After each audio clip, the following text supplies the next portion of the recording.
Většina středověkých příběhů se točí kolem rytířů, bitev a hradů. Ale jaký byl život těch, kteří žádný hrad nevlastnili a žádný meč netřímali? Obyčejných vesničanů. Pojďme se ponořit do každodenního života lidí, kteří žili, pracovali a snili pod stínem hradeb. Co jedli? Kde spali a čím se živili? A hlavně, chtěli byste si to zkusit na vlastní kůži?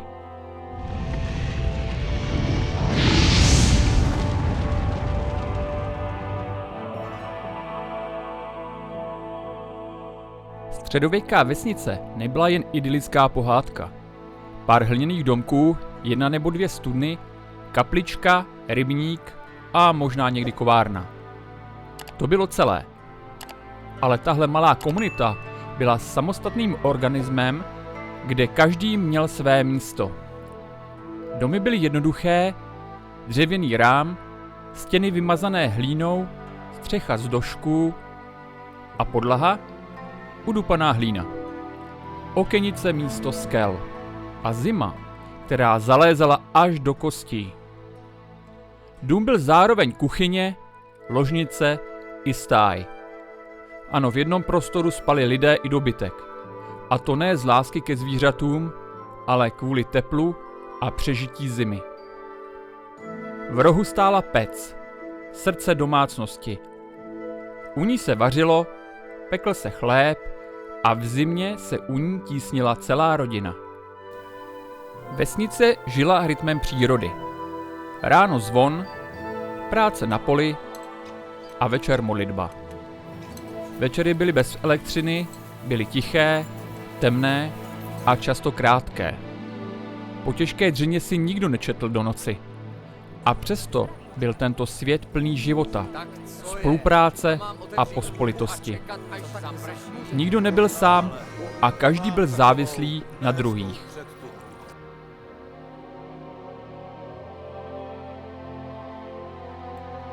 Zapomeňte na stejky, cukroví a 3chodové večeře. Středověký vesničan jedl to, co si sám vypěstoval a co vydrželo přes zimu. Základem byla kaše. Obilná, hrachová, luštěninová. Kaše ráno, kaše k obědu, kaše večer. A když se zadařilo, tak kousek chleba. Ale žádný nadýchaný bochník. Spíš hutný, plackovitý kus, který vás dokázal zasytit na půl dne. A maso? Na vesnici zcela výjimečně. Možná při svátcích, zabíjačce nebo z lovecké upytlačené kořisti. Častěji to byla ryba, sušená a nebo uzená. Většinu bílkovin lidé dostávali z hrachu, fazole a občas z vajíčka. K dochucování sloužily bylinky. Sůl byla zcela vzácná. A cukr? Ten existoval, ale pro vesničana to byl jenom mýtus. Sladilo se medem, když byl, anebo takzvanou pracharandou, což je usušená a rozdrcená hruška nebo jiné podobné sladké ovoce. K pití voda nebyla vždy bezpečná, hlavně u vesnic a poblíž řek. A tak se pilo pivo. Slabé, řídké, ale bezpečné. Děti ho pili běžně. Pivo bylo husté a jedlo se lžící. Říkalo se, že se žere. A proto se do dnešních dnů říká, že se ožral pivem. Silnější pivo bylo sváteční. A víno? Nejčastěji také ředěné a nejvíc bylo záležitostí pánů a klášterů. Večeře byla prostá, ale společná. Sedělo se u ohně, jedlo z jedné mísy, často v tichu. Před večeří vždy předcházela modlitba. A přesto to nebyl smutný svět. Byl to svět, kde i kus chleba měl cenu jako zlato a každý si ho velmi vážil.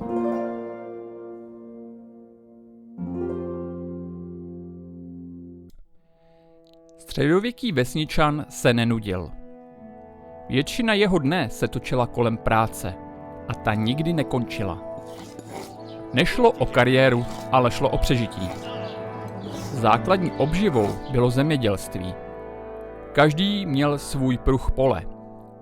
Často velmi úzký, dlouhý a daleko od vesnice. Oralo se dřevěným pluhem, ručně se selo, kosilo a mlátilo. Každé zrno mělo cenu zlata. Kromě polí měli lidé i zahrádky s bylinkami, zeleninou a ovocnými stromy. A dobytek, slepice, prasata, kozy, ovce.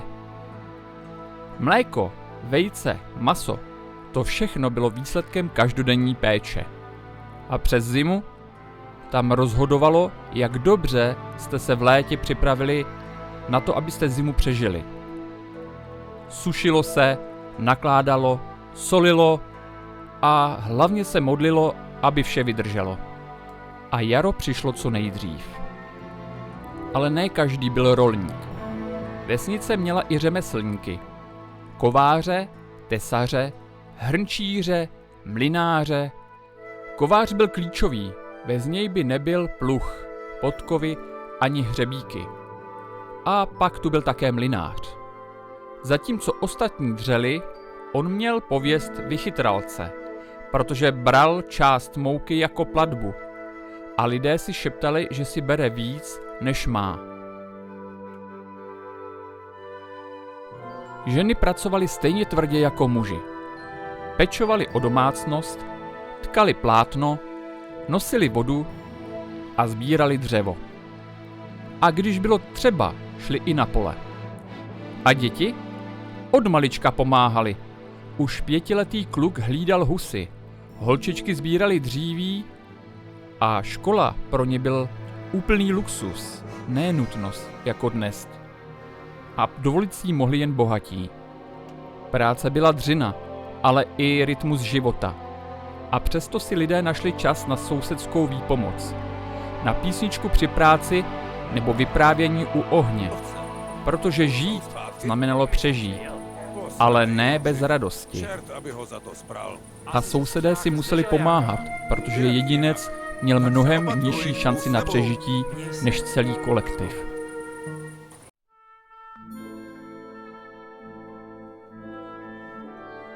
Život středověkého vesničana nebyl řízen hodinami, ale kostelním zvonem a církevním kalendářem. Víra nebyla volba. Byla to jistota i strach. Od kolébky po hrob byl člověk obklopen rituály. Křest, svatba, pohřeb, svaté přijímání. A mezi tím každý týden mše, každý měsíc svátek, každý rok poutě. Farář byl autorita skoro jako rychtář. Kázal, trestal, utěšoval, uměl číst a to z něj dělalo skoro kouzelníka. Lidé věřili v Boha, v Ježíše Krista a ve svaté, ale taky v čerty, bludičky, bosorky a všechno mezi tím. Když se neurodilo, nepomodlil ses. Když onemocněla kráva, možná tě někdo proklel. Ale víra nebyla jenom strach. Byla to i oslava. Vánoce, Velikonoce, svatý Jan, dožínky. Každá slavnost znamenala den bez práce, hudbu, tanec a jídlo. A hlavně společenství a zábavu. Zvyků bylo víc než polí. Věneček na jaře, orana v potoce, majka u děvčete, šibeniční humor o masopustu. Všechno mělo svůj řád. Ale nic se nedělo jenom tak.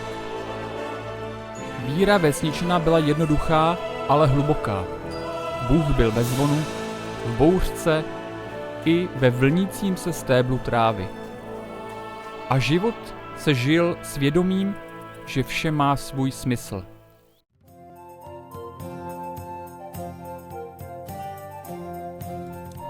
Práce byla tvrdá, ale když skončila, nebo se aspoň na chvíli přerušila, nastal čas na zábavu. A že si lidé uměli užít i bez internetu, televize nebo TikToku. Zábava byla kolektivní. Když někdo vytáhl píšťalu nebo loutnu, ostatní přestali mlít, míchat nebo plést a začali zpívat nebo tancovat. Spontánně. Tak co to bude? Děti pak měly svoje hry. Házení šišek, běhání, schovky, přeskakování potoka. Neměli téměř žádné hračky. Stačil i klacek, kousek dřeva nebo špalek, ze kterého byl koník nebo meč. Měli obrovskou představivost. A když pršelo, pak přecházeli na řadu příběhy. Babičky vyprávěly o čertech, rytířích a panách v nesnázích. A děti naslouchali se zatajeným dechem. Na vesnici fungovalo divadlo i bez jeviště. Kolotočáři, kejklíři, potulní herci přišli a odešli, ale zanechali dojem. A když ne oni, lidé si zahráli sami. O Vánocích betlém, o masopustu průvod masek. A také nezapomínejme na slavnosti, na posvícení, dožínky, svatby. To se jedlo, pilo a zpívalo. A občas i servalo. Ale večer se vždy končilo stejně. S písničkou a někdy s novým nápadníkem. Život byl tvrdý, ale lidé si ho uměli osladit zpěvem, tancem a tím, že byli hlavně spolu. A někdy to bylo víc než všechno bohatství pánů.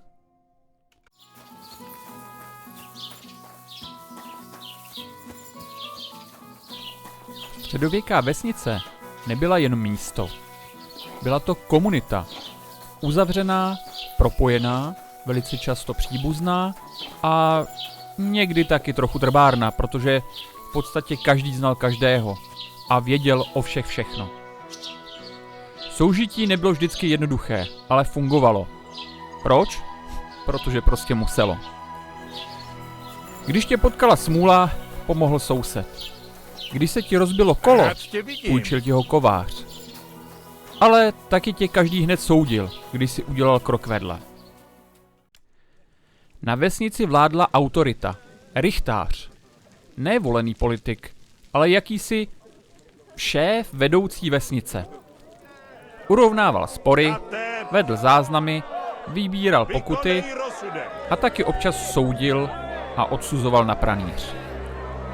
Když někdo kradl, urážel nebo se opil a dělal ostudu, řešil to rychtář. A tresty byly veřejné a výchovné. Pranýř, studená cela nebo ostuda před celou vesnicí. Ale nebylo to jen o trestech. Spory se často řešily po sousedsku.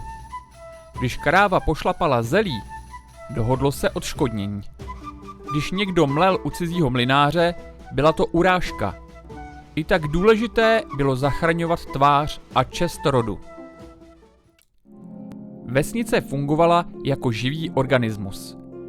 Když fungovala dobře, bylo to požehnání. Když se rozhádala, bylo to úplné peklo. Ale jedno zůstávalo jisté. Bez druhých si ve středověku nepřežil.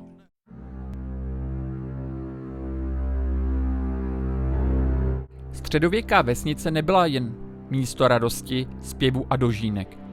Byla i místem bolesti, ticha a loučení. Protože nemoci a smrt byly všude přítomné a často přišly bez varování. V dobách, kdy neexistovala antibiotika, vakcíny ani rentgen, mohl zabít i obyčejný škrábanec. Horečka, zimnice, bolest břicha a najednou bylo ticho. Lékař ve většině vesnic byl luxus. Pomoc přicházela od bylinkářek, které věděli, co kdy roste, co snižuje horečku, co uklidňuje bolest a co pomáhá, když už nepomůže nic. Bylinkářky nebyly vždy vítané, někdy vážené, jindy podezřelé. Stačil špatný rok, nemocné dítě a z léčitelky najednou byla čarodějnice. Stáří nebylo časem důchodu. Stáří bylo zkouškou přežití. Kdo neměl rodinu, ten trpěl. Kdo měl děti, spoléhal na jejich úctu a doufal, že nezůstane sám. Ale i stáří mělo respekt. Starci byli pamětí rodu.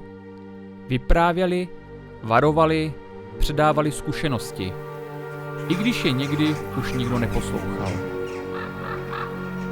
A když přišla smrt, smutek byl tichý. Tělo se uložilo doma. Blízcí se rozloučili. Pak pohřeb, mše a návrat k práci. Život šel dál, prostě musel. Ale ve středověku smrt nebyla vnímána jako konec. Byla prostě součástí života. A vesničané si s ní uměli žít. Možná lépe než my dnes, protože věděli, že život není samozřejmost, ale dar.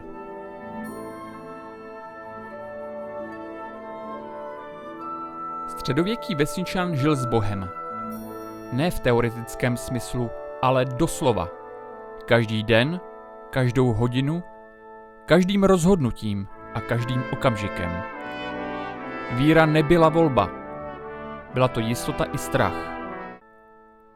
Od rána do večera se život točil kolem církevního kalendáře.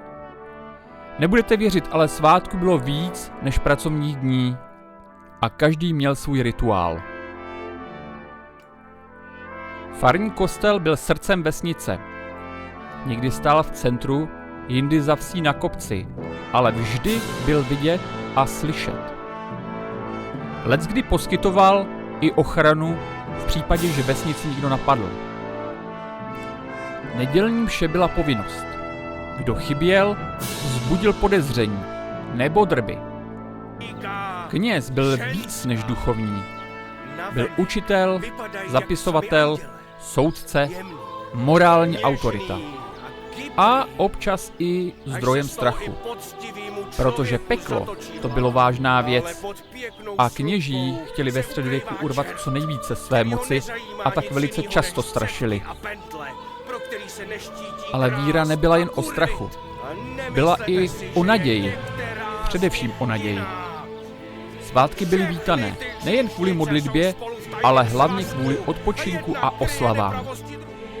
Každý svátek měl svůj obřad. Někdy průvod, jindy tanec, ale vždycky jídlo. Hodně jídla. Zpěvu a sousedského veselí.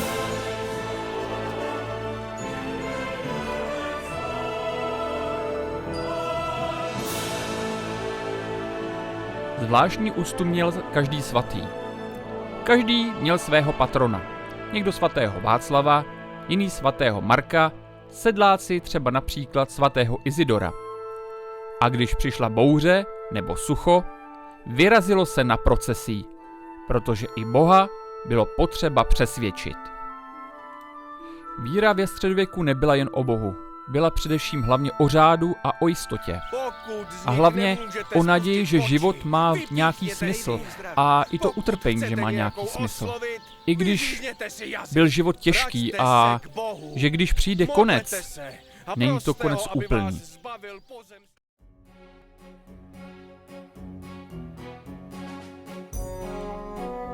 O středověku je plno mýtů. Možná si představujete vesničany jako špinavé, polohladové, orvané otroky pánů. Nebo jako jednoduché, hloupé lidi, kteří celý svůj život znali jen vlastní dvorek. Ale realita? Ta byla mnohem složitější. Ano, život byl tvrdý. Ano, práce byla nekonečná. Ano, hygienické standardy byly, poněkud jiné než dnes. Ale to neznamená, že byli hloupí, že se nemili, anebo že neznali radost nebo zábavu. Lidé nebyli jen oběťmi svého osudu. Byli vynalézaví, věděli, kdy sázet, kdy mlátit obilí, jak udržet jídlo čerstvé a pokud někdo přežil dětské nemoci, mohl se dožít i 60, což na tehdejší dobu bylo hodně.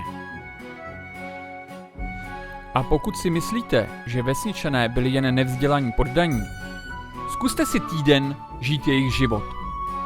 Dokázali bychom dnes přežít jen s tím, co si vypěstujeme? Bez rad z internetu, bez supermarketu, bez obchodu? Opravit si dům bez moderních nástrojů? Přečkat zimu bez ústředního topení? Středověký vesničan byl možná chudý, ale ne bezmocný. Možná měl méně pohodlí, ale více znalostí o přežití. A možná se narodil do světa plného pravidel, ale našel si v něm své místo. Takže příště, až budete projíždět kolem staré vesnice nebo mlýna, zkuste si představit, jak tam lidé žili. Možná byli špinaví, možná a téměř zcela určitě měli těžký život, ale rozhodně nebyli primitivní a hloupí, protože dokázali přežít. Možná neměli knihy, ale měli příběhy. Neměli sociální sítě, ale měli sousedy. Neměli ledničku, ale měli sklep. A i když se narodili do těžkého světa, většina z nich ho naplnila tak dobře, jak jen mohla. A v podstatě i díky nim jsme my teď tady a můžeme si užívat toho, co my teď máme. Takže až příště uvidíte polní cestu, starou stodolu nebo hliněný džbán, zkuste se zastavit a představit si ty, kteří tu žili. Protože i oni chtěli být šťastní, stejně jako my. Děkuji, že jste se mnou nahlédli do života středověkých vesničanů. Jak byste se v takovém světě cítili vy? Napište mi do komentářů a pokud se vám video líbilo, nezapomeňte dát like a odběr. A uvidíme se příště u dalšího dílu. Naschledanou.